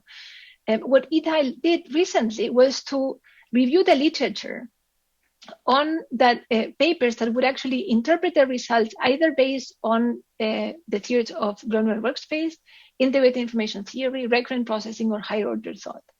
And he surveyed the literature from 2000 onwards. And what he observed was that in the field, we seem to actually have a strong confirmation bias. So what do I mean by this? So there is, first of all, something to notice. The amount of experiments that have been conducted that test global neural workspace theory are numerically much larger than recurrent processing, than IAT and HOT. Yet for any one of those theories, the amount of studies that have been conducted that support the theory, it's much larger than the amount of studies that have been conducted that actually challenge the theory. And you would imagine that over time, if one theory gains more predominance than the others, then the other ones tend to disappear. But this is not what you see. What you see is that over time, global workspace theory has gained recognition as much as recurrent processing, as much as IAT, and as much as HOT. So these theories have all of them been completely evolving in parallel. How many studies are supporting? Or how do you see the increase when you only look for studies that support the theories? As you can see, each of them have actually really been gaining support. What is interesting is that at least in recent years, some experiments have been challenging the theories, which I think is a good sign of a field that matures and tries to look for the flaws and tries to test them more explicitly. Now, perhaps the even more problematic part is if you look at what are the areas that are implicated in consciousness, but you now ask the question the other way around. So what are the set of areas that papers that seem to say that GNW is right postulates, or what are the set of areas that IAT seem to say that is right? What you observe is that if you organize the areas that have been found based on the theories, you can more or less predict, which areas you have. And this is mostly based on methodological choices that each of these theories actually make in terms of how they test consciousness. Now, if you put them all together, you end up with the whole brain, right? So, and I just want to allude to the fact that we really seem to have a problem, because it seems that each one of these, school of thought has been, on the one hand, evolving in parallel, but also because of the methodological choices that they make, they, parcel out the brain in different, and they end up having these different results, which is also problematic. So this leads us with the question, like, how do we know which theories are better, and is there any process that can actually drive this decision-making process? And this is where this accelerating research on consciousness initiative actually comes in. This is the fusion of an extremely smart program officer called David Podgitter and Andrew Saracen, who is the president of the Templeton World Charity Foundation. And I want to stress something which I think is interesting. This initiative was not scientist initiated. It was initiated by the program officers. So they contacted, like back in the day, Christoph. We ran the first workshop, with theory leaders from Glow Neural Workspace, integrated information theory, and higher order thought. For reasons that I can discuss later on if you want, we only ended up testing 2 of those theories.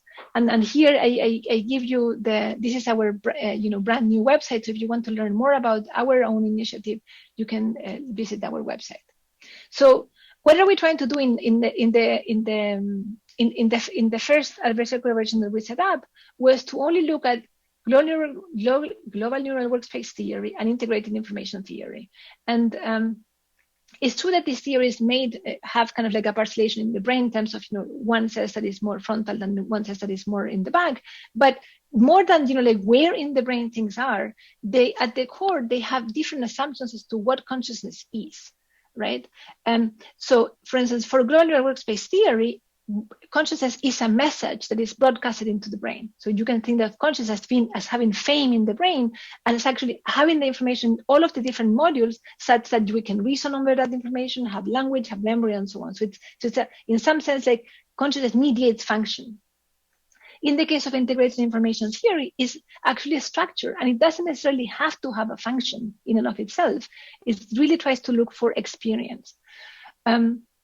So it's true that as I said, like they parcel out the brain differently, but at the core, the assumptions that they start with. So, for instance, another very important point of contention here: integrated information theory starts from phenomenology, for instance. So it doesn't start from the data in the world and tries to come up with a theory, but it starts from what are the basic and primary properties of consciousness, trying to explain and tries to explain those. So what did we do for this adversarial collaboration? So the idea here was to work with Yuri and Christoph Koch, who are 2 of the main promoters of integrated information theory, and Stanislas Dehaene, to devise a set of experiments that would test the contradictory hypotheses of these 2 theories. So the idea here was not to try to look for evidence for a theory, but ways in which we could make a scenario whereby only one of them could be the proper one. And because the methods that we have in human neuroscience are all of them in one way or another faulty, so they either don't investigate the brain with good temporal resolution or with good spatial resolution, we actually look for a multitude of methods. So in this case, we would collect, ECOG data, which is a way to look for invasive signals, magnetoencephalography, which is a way to look for electrophysiological signals in a non-invasive way, as well as for fMRI, which is a way to look for, in a non-invasive way, for very specific structure. We have highly powered studies. We have also standardized methods, and we also will replicate, and we're based on team science. And we'll go about each of these in a minute. So the first thing that I want to highlight is we are extremely committed to open sciences and to transparency. So from the beginning and from the inception, we pre-register our studies, and we also made them public. So if you want to know what we're doing, how we will do it, and why we're doing it, you can actually go to our OSF page, and you can download the whole protocol. Right? And part of this is something that I stand by, which is like we must be open. We must be open in what we think, and also in terms of, like allowing others to see what is our thought process. And so we did this from the very beginning. For each of the experiments that we had devised, we created a set of tables that would allow us a priori, before collecting the data, because of course, you have the 15% IQ point, as Danny Kahneman calls it. When you see the results, you always change your mind, right? And you can always come up with post hoc explanations. So the idea here was we will set up the experiments, we will set up the predictions, as well as how the outcomes will be interpreted in light of the results. So we have for each of the different experiments and for each of the different analyses, either a pass, for instance, for GNW, a fail, or a challenge. And I invite you, because this table that you're seeing here now is also part of our pre-registration. We have two experiments. They try to they attempt to measure different aspects of consciousness, and one of them we're trying to look for in most of the experiments that we have in consciousness. They are the kind of experiments that we have in experiment number 2, which is we present stimuli, and in some of the cases the subject see the stimulus, and in some of the cases the subject don't see the stimulus. How do we do it in experiment 2? We present a video game, and because we tax the attention of the subjects, sometimes they will perceive the faces and objects that are in the background, sometimes they won't. So you can actually think of experiment number 2 as investigating the entrance of a stimulus into consciousness, right?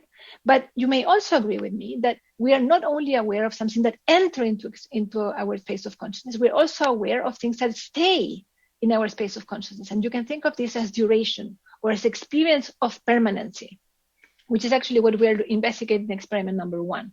So in this case, we present objects, faces, letters, and fonts for different durations. And now we're looking for what are the mechanisms by which a stimulus keeps in my awareness. Because if I look at this screen now, it's not only important to understand what brought it into my experience, but also what keeps it into my experience. And these two experiments actually try to contrast these two, or try to seek out evidence for these two aspects of consciousness. As I mentioned before, because in human neuroscience we don't have the precision that Yuri actually could show us, we actually have to somewhat triangulate across different methods. So either fMRI or magnetoencephalography or electrocorticography. And what we hope is that by looking at the very same experiments through these different techniques, is that we will be able to provide a more encompassing answer as to which one of these theories is valid. We are super excited as well, because if we succeed and Yuri succeed, we will not only have a lot of the methods in humans, but we will also have the very same set of experiments in monkeys and in mouse. So now we could actually look not only within a species, but also across species, which I think that this is just something that, will open enormous possibilities for us in the future. So what we have, this is just to show you the way in which we have set up our team science. So we have an ECOG team. These are two laboratories, one in Harvard led by Gabriel Krainman, one in NYU led by Sasha Dabor. We have two fMRI teams, one led by Floresta Lange at Donders, and another one led by Hal Blumenfeld at Yale, and two MEG teams, one led by Juan Luo in Peking, and another one led by Ole Jensen in Birmingham. We have the adversaries, Julio and Stan and Christoph, and the center PIs, which is myself, Liat Mudrik, and Michael Pitts, as well as a number of data science collaborators such as Dan Marcus and Sean Hill and the data monitoring team. What is relevant is that we set up the study such that we also have internal replication. So we have the two laboratories that run exactly the same experiment. So you can see why, because the idea here is if you find something once, for it to be true, you have to find it twice, right? It's a simple, it perhaps is a stupid thing to say, but it's one of the simple procedures that sometimes we don't do in science, but it's definitely important to do. So where are we now? We have pre-registered, we have done the pilot, and we're conducting the so-called phase 1. We have already completed the MEG data collection. So we have already 200 data sets, on that. We have completed the fMRI. We have already 200 data sets also for that. And we are about to finish the ECOG data collection. And with that, we will also be able to then have our first stab at the data, because the way in which we set up this collaboration is such that we collect all of the data, we analyze only 50%, we completely hide the other 50%, we pre-register the analysis, and then we unhide the other 50% and we look for the replication. So we are now at the process of finishing up the phase number 1, which is pre-registering our analysis.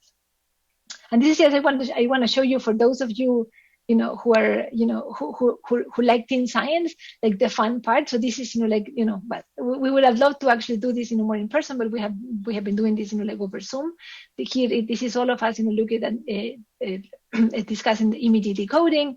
This was a fantastic talk that we had by Danny Kahneman as to what is the place of adversarial collaborations in science, and also warning us that people are actually very stubborn and they usually don't change their minds. So I think that's an interesting thing that we need to discuss perhaps.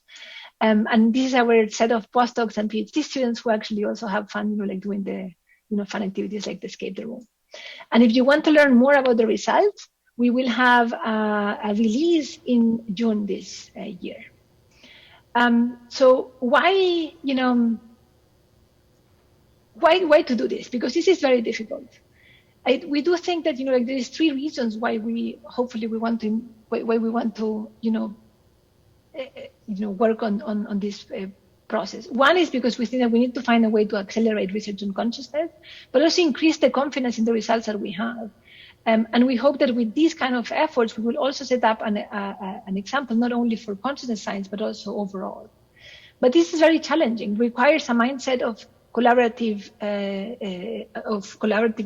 pursuit as opposed to competitive rivalry, which actually is very uncommon in science. And I want to stress that because this is not easy. It's very costly, so it draws a lot of resources, and I would love to discuss with you in the audience what you think about that.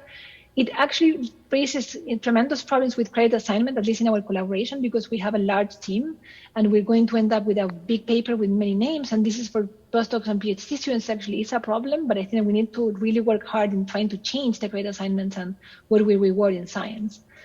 But ultimately, what I want to invite you is to think about this. This is the scientific utopia that I have, which is we think of our adversarial collaboration as just the start of multiple others, such as Yuri's, Biyu's. There's another one by Melloni and Cyril Pennard's and people from predictive processing, by which we build a so-called mind scope. Because what we have not done as a community is to share our data and to look at the data and to look at all of the data. And this is perhaps like the largest goal of this adversarial collaboration is to now encourage all of us to then share our data and be able to, and by virtue of that, be able to look at what are the patterns that emerge across all of the different experiments. And with that, I hope that we will at some point be able to answer like the real questions that we have, which is are babies conscious? Other species, machines, is somebody there when they have, a vegetative state or not? And with that, I want to thank the people that actually are doing the work at this point. This is the large team, our set of postdocs and PhD students, our scientific advisory board, the PIs, and my partners in crime, Liat Mudrik, Michael Pitts, and Tanya Brown. And I want to thank you. And if you want to join us, this is where you can find us, and we are looking for 1 data scientist and 1 postdoc. So if you want to join us, please, write us or follow us write us on Twitter or visit our website and leave us a message there. And by that, thank you.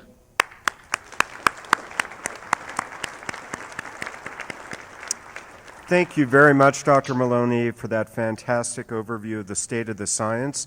I want to thank all of our speakers. That was a remarkable panel. And now we have around 20 minutes for some questions. I would ask our audience members to be very focused, single questions, so we can hear as many voices as possible. Sir? Hi, I've got a question for Dr. Saalmann. And the 50 hertz, did you ever wonder whether 40 hertz or 60 hertz would be better, or maybe you use a little smaller signal and get more results? How did you pick 50 hertz? Great question, thank you. We recorded from the neurons in the central lateral thalamus across different states of consciousness, showed how they actually changed, and across not only our work but other work in cats and also in mice, it seemed like a certain subset of neurons which had a high firing rate seemed to correlate with wakefulness, and so that's why we chose that particular stimulation frequency. Because we couldn't test every frequency over many different sort of repeats, we had to be a little bit sort of selective and choose frequencies across a different range. But I can say that from rodent experiments using optogenetics, with 40 hertz stimulation, cell-specific sort of switching on of certain thalamic neurons, they also got a increase in the level of consciousness too. So there may be some flexibility around 40 or 50 hertz, and there'd be something nice to probe in the future. But great question. Stuart. Thanks to all three speakers for a great session, tremendous talks. As you know, there's another theory that's funded by Templeton in this project, but not in an adversarial collaboration, the OR theory, which posits consciousness arising from inside neurons and microtubule quantum processes, but also memory would be encoded in microtubules. So my question is for Biyu. Hey, nice to see you, by the way, again. If you were talking about lifetime priors and memory and content that influence higher level activities, if these were encoded in the microtubules, for example, at a deeper level, in faster, deeper levels, would that change your outcome or your results or your interpretation? So microtubules are structural skeletons supporting neurons and all cells in our bodies. I'm glad that I had a biology undergrad and a degree, and my PhD was in neurobiology as well. I think I don't think the priors have anything to do with microtubules. I think all three of our talks, and I don't want to speak for Lucia and Yuri, but my sense here is that what we are looking at is in neuronal firing and population neural activity, that in the field potential, not everything in the field potential we record with EEG and MEG are related with neuronal firing, but these are could be population activity input into a region that's reflected in neuronal membrane potentials. And I don't think these have much to do with microtubules. The perceptual priors, how exactly they are stored in the brain remains a question that we are very much actively working on. We think these are some sort of synaptic plasticity encoded in the strength of synapses, and synaptic potentiation might play a role as well. So short-term and long-term synaptic plasticity. And for the audience here who are not neurobiologists, what we are talking about here is the axon from one neuron making a contact with the dendrite or the cell body of another neuron. And oftentimes, there are botons involved from the axon side. And so the two cells form a gap, and there are neurotransmitters that allows one cell to signal to another cell. And these synapses, these are kind of some of the founding principles of modern day neuroscience, is that these synapses go through experience-dependent changes to encode memories from experiences. Going back to Donald Hebb, firing neurons that fire together, wire together, so neuronal activity changes synapses.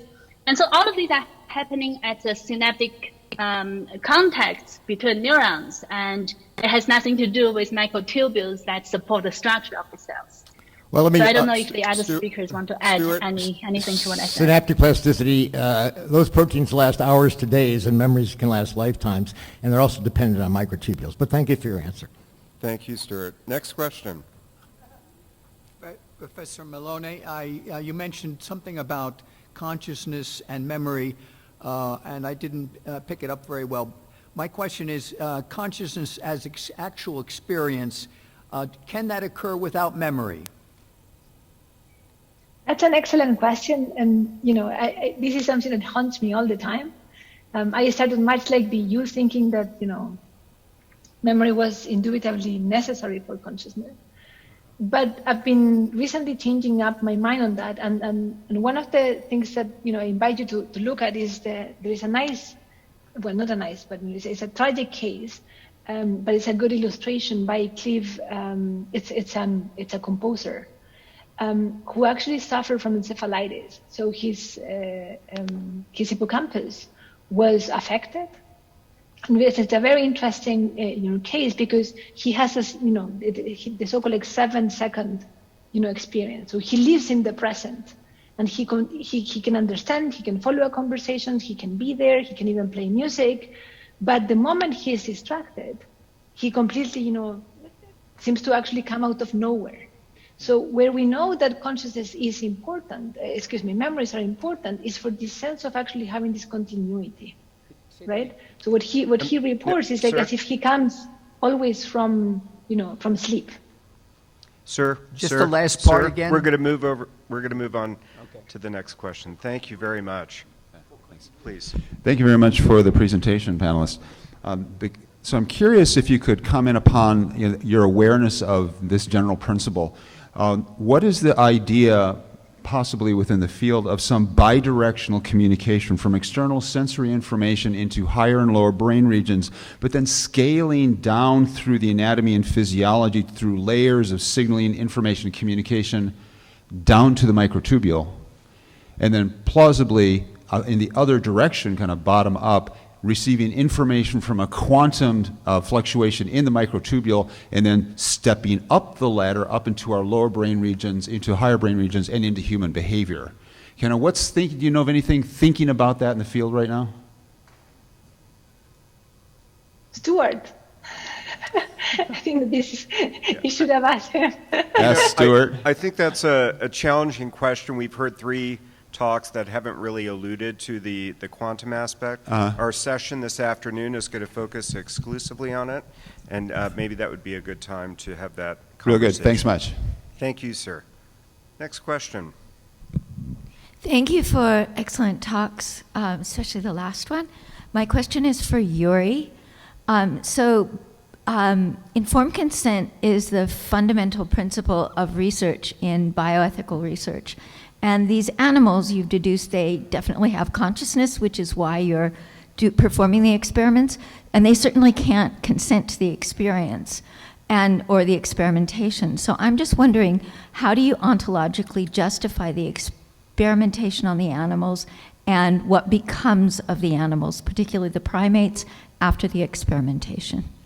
Yeah, that's a very good question. Thank you for asking it. So the first thing I should mention is that there's no pain receptors in the brain, and the deep brain stimulating methods that we've been using have been used clinically for decades to help people with Parkinson's disease. So without the pain receptors, subjects aren't even aware of the electrodes implanted. So you're right, we can't get an informed consent in the same way as we would from a clinical patient. But what we do is actually implant these electrodes, and once we finish the experiments, remove them, and then the animals return back to a broader colony, which they can actually socially interact with all their other conspecifics.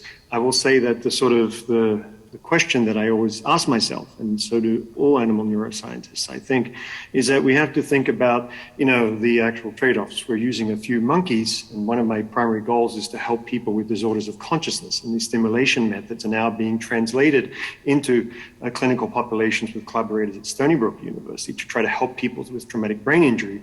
Is similar to that polio vaccine question.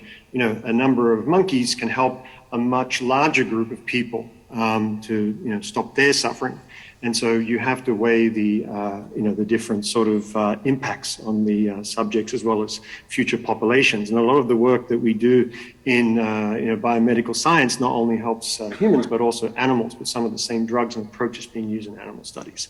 So I think it's a very important question to ask. But that's the sort of questioning that we go through when we go through animal ethics considerations, et cetera, following various regulations set up by federal law, et cetera. Thank you. Next question, please. This question is also for Yuri. I'm just really curious about the phenomenology of the vacant perturbed state that you described. And I know obviously it's a monkey, you couldn't ask them what was your conscious experience like. But I'm curious if you have any insight into the phenomenology of the vacant perturbed state. And I'm a mindfulness meditation researcher, so as a mindfulness researcher, I just wonder, could this be some sort of animal model of a deep meditative state where thoughts have been quelled, and that state actually has been characterized as being inherently blissful, which made me wonder about your association with the caudate and consciousness. And so is there some link with reward here and consciousness? So sorry for the two-part question. No, it's a fascinating question, and as you said, it's difficult to get insight into what the actual content of consciousness for the monkey. But I will say several things. So, one of the sort of analogies that I would draw is to people suffering from absence epilepsy, and those subjects who can experience lapses of consciousness for seconds to tens of seconds, up to 100 times a day, aren't aware when they actually have these particular events. And so, although not everything is identical between vacant perturbed consciousness and absence epilepsy, we don't have certain characteristics in EEG like spike-wake discharges, which you see in absence epilepsy patients. Many of the other phenomena seem to be the same. And so, all I can really say at this point is that they don't seem to respond to sensory stimuli in the environment during that state. So they're definitely disconnected from the environment. The integrated information measure we use drops during that state, suggesting there's a change in consciousness.